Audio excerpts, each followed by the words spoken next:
मुग्धा और उसकी सास के बीच पूरा समय सास के किसी ना किसी काम को लेकर मतभेद चलते ही रहते हैं। बहू, ओ बहू, जरा चाय बना दे। मुग्धा चाय लेकर आती है।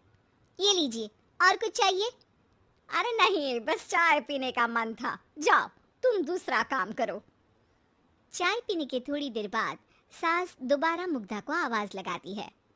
अरे बहू रे, आओ बहू, जरा हलवा तो बना दे, मीठा खाने को मन हो रहा है। इसी तरह मुग्धा की सास पूरा समय कोई ना कोई काम बताकर उसे रसोई से बाहर तक निकलने नहीं देती।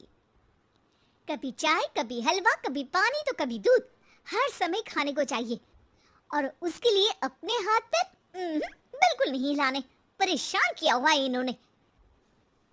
सास की जबरदस्ती परेशान करने की आदतों से दुखी मुग्धा एक शाम सचिन के साथ अपने कमरे में बैठी हुई बात कर रही होती है। सुनो जी, मम्मी जी की ये जानबूझकर मुझे परेशान करने की फरमाइशों से मैं बहुत फ्रस्ट्रेट हो चुकी हूँ। पूरे दिन में एक सेकंड का आराम नहीं मिलता। रसोई से बाहर कदम रखती नहीं कि बहू ये बना दे, बहू री वो बना दे। अरे इनकी फरमाइशें चलती ही रहती है। अरे मुग्धा, माँ खाने की शौकीन है पर उम्र हो चली है, खुद खाना नहीं बना सकती इसलिए तुमसे बोलती है। अरे तो शौक भी उम्र देख कर रखने चाहिए ना। समझ में नहीं आता, हर समय फेविकॉल का जोड़ लगाए सोफे से चिपके बैठी रहती है। इतना सब डाइजेस्ट कैसे हो जाता है उन्हें? अरे तुम मेरी माँ से इतनी नफरत कैसे कर सकती हो? मैं उनसे नफरत नहीं करती जी, बस परेशान हूँ।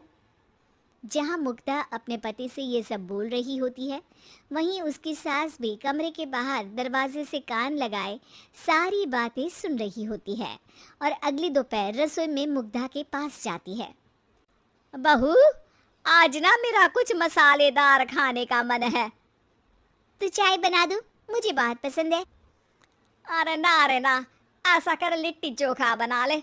और हाँ, जितना मसाला बातों में मिलाकर पति को सुनाती हो ना, सब्जी में भी वैसे ही डाला करो, खाना स्वादिष्ट बनेगा। सास की बात सुनकर मुग्धा हैरान रह जाती है। मतलब अब पूरा समय मुझ पर हुक्म चलाने के साथ बंद कमरे में हुई पति पत्नी की बीच की बातें भी सुनती है? अरे बात जब मेरी थी तो सुनने में क्या दिक्कत है? ये कहकर सास वहां से चली जाती है। अरे अब तो हद पार हो गई, इस तरह से तो ये मेरा जीना मुश्किल कर देंगी। मुग्धा सास की हरकतों से परेशान उसका हल सोचने लगती है और इसी तरह कुछ दिन बीत जाते हैं जिसमें सास का जन्मदिन आता है। मुग्धा बहुत खुशी के साथ अपनी सास को एंड्रॉयड मोबाइल गिफ्ट करती है। मम्मी, आपको सबसे बात करने के लिए बहुत दिक्कत होती है ना, कभी सचिन तो कभी मुझे बोलना पड़ता है, पर इस मोबाइल से आपको कोई दिक्कत नहीं होगी। एक जगह बैठे बैठे बहुत कुछ कर सकती हैं अब आप।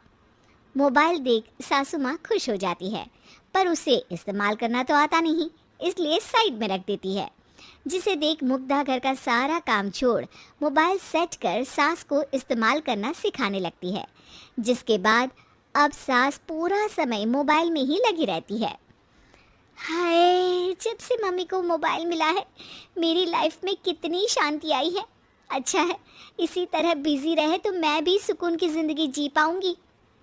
अब मुग्धा जब मन करे काम करना, जैसा चाहे वैसा खाना बनाकर खाना, पूरा समय रिलैक्स और खुश रहने लगती है।